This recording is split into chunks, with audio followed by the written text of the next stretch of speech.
Hello friends, ಎಲ್ಲರಿಗೂ ನಮ್ಮ ಅಮ್ಮನ ಅಡುಗೆಗೆ ಸ್ವಾಗತ. ಯಾರೆಲ್ಲ ನಮ್ಮ ಚಾನಲ್ನ ಸಬ್ಸ್ಕ್ರೈಬ್ ಮಾಡಿ ವಿಡಿಯೋನ ನೋಡ್ತಾ ಇದ್ದೀರಾ ಎಲ್ಲರಿಗೂ ಧನ್ಯವಾದಗಳು. ಇದೇ ಥರ ನಮ್ಮ ಚಾನಲ್ನ ಸಪೋರ್ಟ್ ಮಾಡಿ ಅಂತ ಹೇಳ್ತಾ ಇವತ್ತು ನಾನೊಂದು ಸ್ಪೆಷಲ್ ಆಗಿರುವಂತಹ ವಿಡಿಯೋಂದಿಗೆ ಬಂದಿದ್ದೀನಿ. ಅದೇ ಕಡಾಯಿ ಪನ್ನೀರ್. ತುಂಬಾ ಚೆನ್ನಾಗಿರುತ್ತೆ. ಪರೋಟ, ರೋಟಿ, ಚಪಾತಿ ಜೊತೆ ಅಂತೂ ಒಳ್ಳೆ ಕಾಂಬಿನೇಷನ್ ಅಂತಲೇ ಹೇಳ್ಬೋದು. ಬನ್ನಿ ಕಡಾಯಿ ಪನ್ನೀರ್ ಮಾಡೋದು ಹೇಗೆ ಅಂತ ನೋಡೋಣ. ಅದಕ್ಕಿಂತ ಮುಂಚೆ ಇಂಗ್ರೀಡಿಯೆಂಟ್ಸ್ ನೋಡ್ಕೊಂಬರೋಣ. ಇಲ್ಲಿ ನಾನು 3 ಬ್ಯಾಡಗಿ ಮೆಣಸಿನಕಾಯಿ ತೊಗೊಂಡಿದ್ದೀನಿ. ಹಾಗೆಯೇ 3 ಟೀ ಸ್ಪೂನ್ ಆಗೋಷ್ಟು ಧನಿಯಾ, 1 ಟೀ ಸ್ಪೂನ್ ಆಗೋಷ್ಟು ಕಾಳುಮೆಣಸು, 1 ಟೀ ಸ್ಪೂನ್ ಆಗೋಷ್ಟು ಸೋಂಪು, ಹಾಗೆಯೇ 5 ಲವಂಗ, 2 ಏಲಕ್ಕಿ, 1 ಇಂಚ್ ಆಗೋಷ್ಟು ಚಕ್ಕೆ, 2 ಟೀ ಸ್ಪೂನ್ ಆಗೋಷ್ಟು ಜೀರಿಗೆ, ಹಾಗೆಯೇ 2 ಟೇಬಲ್ ಸ್ಪೂನ್ ಆಗೋಷ್ಟು ಗೋಡಂಬಿ. ಇಲ್ಲಿ ನಾನು 250 ಗ್ರಾಮ್ ಆಗೋಷ್ಟು ಪನ್ನೀರ್ನ ಕ್ಯೂಬ್ ಶೇಪಲ್ಲಿ ಕಟ್ ಮಾಡಿ ಇಟ್ಕೊಂಡಿದ್ದೀನಿ. ಒಂದು 4 ರಿಂದ 5 ಟೇಬಲ್ ಸ್ಪೂನ್ ಆಗೋಷ್ಟು ಫ್ರೆಶ್ ಕ್ರೀಮ್ ತೊಗೊಂಡಿದ್ದೀನಿ. ಹಾಗೆಯೇ ಇಲ್ಲಿ ನಾನು ಟೊಮೆಟೊ 2ನ ಈ ಥರ ಮೀಡಿಯಮ್ ಸೈಜಲ್ಲಿ ಕಟ್ ಮಾಡಿ ಇಟ್ಕೊಂಡಿದ್ದೀನಿ. 2 ಈರುಳ್ಳಿನ ಉದ್ದುದಕ್ಕೆ ಕಟ್ ಮಾಡಿ ಇಟ್ಕೊಂಡಿದ್ದೀನಿ. ಕಸೂರಿ ಮೇಥಿ 1 ಟೇಬಲ್ ಸ್ಪೂನ್, ಕೊತ್ತಂಬರಿ ಸೊಪ್ಪು 2 ಟೇಬಲ್ ಸ್ಪೂನ್, 1/4 ಟೀ ಸ್ಪೂನ್ ಆಗೋಷ್ಟು ಅರಿಶಿನ ಪುಡಿ, 1 ಟೀ ಸ್ಪೂನ್ ಆಗೋಷ್ಟು ಕಾಶ್ಮೀರಿ ರೆಡ್ ಚಿಲ್ಲಿ ಪೌಡರ್, 1 ಕ್ಯಾಪ್ಸಿಕಮ್ನ ಕ್ಯೂಬ್ ಶೇಪಲ್ಲಿ ಕಟ್ ಮಾಡಿ ಇಟ್ಕೊಂಡಿದ್ದೀನಿ. ಹಾಗೆಯೇ 1 ಗಡ್ಡೆ ಬೆಳ್ಳುಳ್ಳಿನ ಸುಲಿದಿಟ್ಕೊಂಡಿದ್ದೀನಿ, 1 ಇಂಚ್ ಆಗೋಷ್ಟು ಶುಂಠಿ, 2 ಹಸಿಮೆಣಸಿನ್ಕಾಯಿ, 2 ಈರುಳ್ಳಿನ ಕ್ಯೂಬ್ ಶೇಪಲ್ಲಿ ಕಟ್ ಮಾಡಿ ಇಟ್ಕೊಂಡಿದ್ದೀನಿ, 4 ರಿಂದ 5 ಟೇಬಲ್ ಸ್ಪೂನ್ ಎಣ್ಣೆ, ರುಚಿಗೆ ತಕ್ಕಷ್ಟು ಉಪ್ಪು. ಮಾಡೋದು ಹೇಗೆ ಅಂತ ನೋಡೋಣ. ಮೊದಲು ನಾನು ಸ್ಟವ್ ಹಚ್ಚಿ ಒಂದು ಪ್ಯಾನನ್ನು ಇಟ್ಕೊಂಡು ಮೊದಲು ನಾನು ಇದಕ್ಕೆ ಧನಿಯಾ ಹಾಕ್ಕೊಂಡಿದ್ದೀನಿ. ಹಾಗೆಯೇ ಕಾಳುಮೆಣಸು, ಲವಂಗ, ಏಲಕ್ಕಿ, ಸೋಂಪು, ಹಾಗೆಯೇ ಬ್ಯಾಡಗಿ ಮೆಣಸಿನ್ಕಾಯಿ ಹಾಕ್ಕೊಂಡಿದ್ದೀನಿ. ಮತ್ತು ನಾನಿಲ್ಲಿ 1 ಟೀ ಸ್ಪೂನ್ ಆಗೋಷ್ಟು ಜೀರಿಗೆನ ಹಾಕ್ಕೊಂಡು ನಾನು ಇದೇ ಥರನೇ ಲೈಟಾಗಿ ಫ್ರೈ ಮಾಡ್ಕೊತಾ ಇದ್ದೀನಿ. ಲೈಟಾಗಿ ಅದು ಸ್ಮೆಲ್ ಬರುತ್ತೆ, ಅಂದರೆ ಲೈಟಾಗಿ ಕಲರ್ ಚೇಂಜ್ ಆಗುತ್ತೆ. ಲೋ ಫ್ಲೇಮಲ್ಲಿ ಫ್ರೈ ಮಾಡ್ಕೊತಾ ಇದ್ದೀನಿ. ಇವಾಗ ಇದೆಲ್ಲ ಫ್ರೈ ಮಾಡ್ಕೊಂಡಿದ್ದಾದಮೇಲೆ ಸಪ್ರೇಟಾಗಿ ನಾನು ತಣ್ಣಗಾಗೋದಕ್ಕೆ ಒಂದು ಪ್ಲೇಟಲ್ಲಿ ಹಾಕಿ ಎತ್ತಿಟ್ಕೊಂಡಿದ್ದೀನಿ. ಇವಾಗ ಅದೇ ಪ್ಯಾನ್ಗೆ ನಾನು ಒಂದು 2 ಟೇಬಲ್ ಸ್ಪೂನ್ ಆಗೋಷ್ಟು ಎಣ್ಣೆ ಹಾಕ್ಕೊಂಡು ಪನ್ನೀರನ್ನ ಹಾಕ್ಕೊತಾ ಇದ್ದೀನಿ. ಪನ್ನೀರ್ನೂ ಅಷ್ಟೇ ನಾನು ಈ ಥರ ಕ್ಯೂಬ್ ಶೇಪಲ್ಲಿ ಕಟ್ ಮಾಡಿ ಇಟ್ಕೊಂಡಿದ್ದೀನಿ. ಇವಾಗ ಲೈಟಾಗಿ ನೋಡಿ ಕಲರ್ ಚೇಂಜ್ ಆದಮೇಲೆ ನಾನು ಪನ್ನೀರ್ನ ಇನ್ನೊಂದು ಸೈಡ್ ಈ ಥರ ತಿರ್ಸಿ ಹಾಕ್ಕೊತಾ ಇದ್ದೀನಿ. ಇದನ್ನು ಲೋ ಫ್ಲೇಮಲ್ಲಿ ನೀವು ಫ್ರೈ ಮಾಡ್ಕೊಳ್ಳಿ ಪನ್ನೀರ್ನ, ಆವಾಗ ಚೆನ್ನಾಗಿರುತ್ತೆ. ಕಲರ್ ನೋಡಿ ಈ ಥರ ಗೋಲ್ಡನ್ ಬ್ರೌನ್ ಬಂದರೆ ಸಾಕಾಗುತ್ತೆ. ಇವಾಗ ನೋಡಿ ಇದೆಲ್ಲ ಕಲರ್ ಚೇಂಜ್ ಆದಮೇಲೆ ಸಪ್ರೇಟಾಗಿ ನಾನೊಂದು ಪ್ಲೇಟಲ್ಲಿ ಎತ್ತಿಟ್ಕೊತಾ ಇದ್ದೀನಿ. ಇವಾಗ ಅದೇ ಪ್ಯಾನ್ಗೆ ನಾನು ಶುಂಠಿ ಬೆಳ್ಳುಳ್ಳಿನ ಹಾಕ್ಕೊಂಡಿದ್ದೀನಿ. ಹಾಕ್ಕೊಂಡು ಇದೇ ಥರನೇ ಲೈಟಾಗಿ ಫ್ರೈ ಮಾಡ್ಕೋಬೇಕಾಗುತ್ತೆ. ಇವಾಗ ನೋಡಿದ್ರಲ್ಲ ಈ ಥರ ಲೈಟಾಗಿ ಒಂದು 30 ಸೆಕೆಂಡ್ಸ್ ಫ್ರೈ ಮಾಡ್ಕೊಂಡಿದ್ದ ನಂತರ ನಾನು ಈರುಳ್ಳಿನ ಹಾಕ್ಕೊತಾ ಇದ್ದೀನಿ. ಇಲ್ಲಿ ನಾನು 2 ಈರುಳ್ಳಿನ ಉದ್ದುದಕ್ಕೆ ಕಟ್ ಮಾಡಿ ಹಾಕ್ಕೊಂಡಿರೋದು. ಇದು ನಾವು ಪೇಸ್ಟ್ ಮಾಡ್ಕೊಳೋದಕ್ಕೆ ಫ್ರೈ ಮಾಡ್ಕೊತಾ ಇದ್ದೀವಿ. ಇವಾಗ ಇದೆಲ್ಲ ಚೆನ್ನಾಗಿ ಫ್ರೈ ಮಾಡ್ಕೋಬೇಕಾಗುತ್ತೆ. ಈರುಳ್ಳಿಯಲ್ಲಿರುವಂಥ ಹಸಿ ವಾಸನೆ ಎಲ್ಲ ಹೋಗಿ ಲೈಟಾಗಿ ಕಲರ್ ಚೇಂಜ್ ಆದಮೇಲೆ ನಾನು ಟೊಮೆಟೊನ ಹಾಕ್ಕೊಂಡಿದ್ದೀನಿ. ಟೊಮೆಟೊನೂ ಅಷ್ಟೇ ಇಲ್ಲಿ ನಾನು 2 ಟೊಮೆಟೊನ ಈ ಥರ ಮೀಡಿಯಮ್ ಸೈಜಲ್ಲಿ ಕಟ್ ಮಾಡಿ ಹಾಕ್ಕೊಂಡಿರೋದು. ಇವಾಗ ಒಂದು ಸ್ವಲ್ಪ ಉಪ್ಪನ್ನು ಹಾಕ್ಕೊಂಡು ಚೆನ್ನಾಗಿ ಫ್ರೈ ಮಾಡ್ಕೊತಾ ಇದ್ದೀನಿ. ಇವಾಗ ಇದೇ ಥರನೇ ನಾವು ಚೆನ್ನಾಗಿ ಫ್ರೈ ಮಾಡಿಕೊಂಡು ಟೊಮೆಟೊ ಫುಲ್ಲು ಸಾಫ್ಟ್ ಆಗಬೇಕು, ಅಲ್ಲಿವರೆಗೂ ಫ್ರೈ ಮಾಡ್ಕೋಬೇಕಾಗುತ್ತೆ.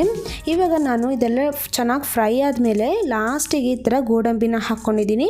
ಗೋಡಂಬಿ ಹಾಕ್ಕೊಂಡು ಇದೇ ಥರ ನಾವು 1 ನಿಮಿಷ ಫ್ರೈ ಮಾಡಿಕೊಂಡ್ರೆ ಸಾಕಾಗುತ್ತೆ. ಗೋಡಂಬಿ ಎಲ್ಲ ಸಾಫ್ಟ್ ಆಗಬೇಕು, ಅಲ್ಲಿವರೆಗೂ ಫ್ರೈ ಮಾಡ್ಕೊಂಡಿದ್ದಾದಮೇಲೆ ಇದನ್ನು ನಾನು ಸ್ಟವ್ ಇವಾಗ ಆಫ್ ಮಾಡಿಕೊಂಡು ತಣ್ಣಗಾಗೋದಕ್ಕೆ ಬಿಟ್ಟಿದ್ದೀನಿ. ಇವಾಗ ನಾನು ಮೊದಲೇ ಫ್ರೈ ಮಾಡ್ಕೊಂಡಿದ್ನಲ್ಲ, ಇವಾಗ ಇದೆಲ್ಲ ತಣ್ಣಗಾಗಿದೆ. ಮಿಕ್ಸಿ ಜಾರ್ಗೆ ಹಾಕ್ಕೊಂಡು ಪೌಡರ್ ಮಾಡ್ಕೊಂಡು ಬರ್ತೀನಿ. ಇವಾಗ ನೋಡಿ ಚೆನ್ನಾಗಿ ಪೌಡರ್ ಆಗಿದೆ. ಈ ಥರ ಪೌಡರ್ ಮಾಡಿಕೊಂಡ್ರೆ ಸಾಕಾಗುತ್ತೆ.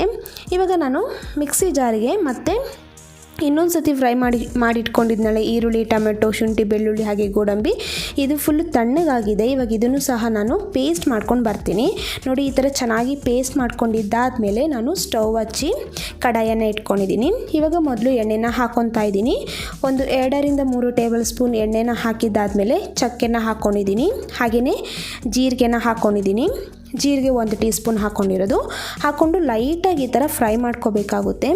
ಫ್ರೈ ಮಾಡ್ಕೊಂಡಿದ್ದಾದಮೇಲೆ ಈರುಳ್ಳಿನ ಹಾಕ್ಕೊಂಡಿದ್ದೀನಿ. ಈರುಳ್ಳಿ ನೋಡಿ ಈ ಥರ ಕ್ಯೂಬ್ ಶೇಪಲ್ಲಿ ಕಟ್ ಮಾಡ್ಕೊಂಡಿರೋದು. ಇದನ್ನೆಲ್ಲ ಸ್ವಲ್ಪ ಹೊತ್ತು ಫ್ರೈ ಮಾಡ್ಕೊಂಡಿದ್ದಾದಮೇಲೆ ಕ್ಯಾಪ್ಸಿಕಮ್ನ ಹಾಕ್ಕೊಂಡಿದ್ದೀನಿ. ಇವಾಗ ಇದನ್ನು ಸಹ ಚೆನ್ನಾಗಿ ಇದೇ ಥರನೇ ಫ್ರೈ ಮಾಡ್ಕೋಬೇಕಾಗುತ್ತೆ. ಇವಾಗ ನಾನು ಇದಕ್ಕೊಂದು ಸ್ವಲ್ಪ ಉಪ್ಪನ್ನು ಹಾಕ್ಕೊತಾ ಇದ್ದೀನಿ. ಹಾಕ್ಕೊಂಡು ಇದೇ ಥರನೇ ಒಂದು 2 ನಿಮಿಷ ಫ್ರೈ ಮಾಡ್ಕೋಬೇಕಾಗುತ್ತೆ. ಇವಾಗ ನೋಡಿದ್ರಲ್ಲ ಒಂದು 2 ನಿಮಿಷ ಚೆನ್ನಾಗಿ ಈ ಥರ ಫ್ರೈ ಮಾಡ್ಕೊಂಡಿದ್ದೀನಿ. ಇವಾಗ ಇದೆಲ್ಲ ಫ್ರೈ ಮಾಡ್ಕೊಂಡಿದ್ದಾದಮೇಲೆ ನಾನು ಮೊದಲೇ ಡ್ರೈ ಪೌಡರ್ ಮಾಡ್ಕೊಂಡಿದ್ನಲ್ಲ ಅದನ್ನು ಹಾಕ್ಕೊಂಡಿದ್ದೀನಿ. ಕಡಾಯಿ ಪನ್ನೀರಲ್ಲಿ ಇದನ್ನೇ ಮೇನ್ ಇಂಗ್ರೀಡಿಯೆಂಟ್ಸು. ಈ ಡ್ರೈ ಪೌಡರ್ ತುಂಬಾ ಚೆನ್ನಾಗಿ ಟೇಸ್ಟ್ ಕೊಡುತ್ತೆ. ಇವಾಗ ಇದೆಲ್ಲ ಹಾಕ್ಕೊಂಡು ಒಂದು ಸತಿ ಫ್ರೈ ಮಾಡ್ಕೊಂಡಿದ್ದಾದಮೇಲೆ ನಾನು ಪೇಸ್ಟನ್ನು ಹಾಕ್ಕೊತಾ ಇದ್ದೀನಿ. ಇವಾಗ ಈ ಪೇಸ್ಟ್ ಹಾಕ್ಕೊಂಡು ಚೆನ್ನಾಗಿ ಒಂದು ಸತಿ ನಾವು ಮಿಕ್ಸ್ ಮಾಡ್ಕೋಬೇಕಾಗುತ್ತೆ. ಇವಾಗ ಇದೆಲ್ಲ ಮಿಕ್ಸ್ ಮಾಡ್ಕೊಂಡಿದ್ದಾದಮೇಲೆ ನಾನು ಮಿಕ್ಸಿ ಜಾರ್ಗೆ ಒಂದು ಸ್ವಲ್ಪ ನೀರನ್ನು ಹಾಕ್ಕೊಂಡು ಅದರಲ್ಲಿರುವಂತಹ ಮಸಾಲೆನೆಲ್ಲ ಹಾಕ್ಕೊಂಡಿದ್ದೀನಿ. ಹಾಕ್ಕೊಂಡು ಚೆನ್ನಾಗಿ ಇದೇ ಥರನೇ ನಾನು ಮಿಕ್ಸ್ ಮಾಡ್ಕೊತಾ ಇದ್ದೀನಿ. ಇವಾಗ ಇದೆಲ್ಲ ಮಿಕ್ಸ್ ಮಾಡ್ಕೊಂಡಿದ್ದಾದಮೇಲೆ ರುಚಿಗೆ ತಕ್ಕಷ್ಟು ಉಪ್ಪನ್ನು ಹಾಕ್ಕೊಂಡು ಒಂದ್ಸತಿ ಚೆನ್ನಾಗಿ ಮಿಕ್ಸ್ ಮಾಡ್ಕೊತಾ ಇದ್ದೀನಿ.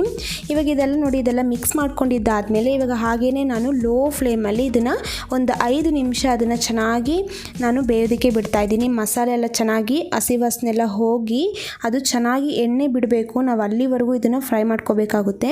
ಇವಾಗ ನಾನು ಅರಿಶಿನ ಪುಡಿ ಹಾಗೆಯೇ ಕಾಶ್ಮೀರಿ ರೆಡ್ ಚಿಲ್ಲಿ ಪೌಡರ್ ಹಾಕಿದ್ದೀನಿ, ಒಳ್ಳೆ ಕಲರ್ ಕೊಡುತ್ತೆ. ಇವಾಗ ಇದೆಲ್ಲ ಹಾಕ್ಕೊಂಡು ಚೆನ್ನಾಗಿ ಒಂದು ಸತಿ ಮಿಕ್ಸ್ ಮಾಡ್ಕೊತಾ ಇದ್ದೀನಿ. ಇವಾಗ ನಾವು ಇದೇನು ಮಸಾಲ ಇದೆ ಇದಕ್ಕೆ ನೀರು ಹಾಕಿಲ್ಲ, ಇವಾಗ ನೀರನ್ನು ಹಾಕ್ಕೊತಾ ಇದ್ದೀನಿ. ನಿಮಗೆ ಕನ್ಸಿಸ್ಟೆನ್ಸಿ ಯಾವ ಥರ ಬೇಕು ಹತ್ರ ನೋಡಿ ಹಾಕ್ಕೊಳ್ಳಿ. ಮತ್ತು ಈ ಗ್ರೇವಿ ಬಂದು ನಮಗೆ ತಿಕ್ಕಾಗಿರುತ್ತೆ. ಇವಾಗ ಒಂದು ಸತಿ ನಾನು ಚೆನ್ನಾಗಿ ಮಿಕ್ಸ್ ಮಾಡ್ಕೊಂಡಿದ್ದೀನಿ. ನಮಗಿನ್ನೂ ನೀರು ಬೇಕಾಗುತ್ತೆ. ಇವಾಗ ಇದನ್ನು ನಾನು ಹಾಗೇ ಲಿಡ್ ಕ್ಲೋಸ್ ಮಾಡಿ ಅದು ಲೈಟಾಗಿ ಎಣ್ಣೆ ಬಿಡುತ್ತೆ ಅಲ್ಲಿವರೆಗೂ ಬಿಡ್ತಾ ಇದ್ದೀನಿ.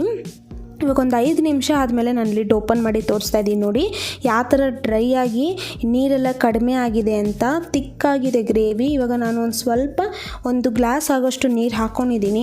ಹಾಕ್ಕೊಂಡು ಚೆನ್ನಾಗಿ ಒಂದು ಸತಿ ಮಿಕ್ಸ್ ಮಾಡ್ಕೊಂಡಿದ್ದೀನಿ. ನೋಡಿ ಈ ಥರ ಗ್ರೇವಿ ಇದ್ದರೆ ಸಾಕಾಗುತ್ತೆ. ಇವಾಗ ಇದನ್ನು ಹಾಗೇ ಮತ್ತೆ ನಾನು ಒಂದು 3 ನಿಮಿಷ ಮೀಡಿಯಮ್ ಫ್ಲೇಮಲ್ಲಿ ಅದನ್ನು ಚೆನ್ನಾಗಿ ಕುದಿಯೋಕ್ಕೆ ಬಿಡ್ತಾ ಇದ್ದೀನಿ. ಇವಾಗ ನೋಡಿದ್ರಲ್ಲ ಯಾವ ಥರ ಬಂದಿದೆ ಅಂತ. ನೋಡಿ ಈ ಥರ ತಿಕ್ಕಾಗಿರಬೇಕು ಗ್ರೇವಿ.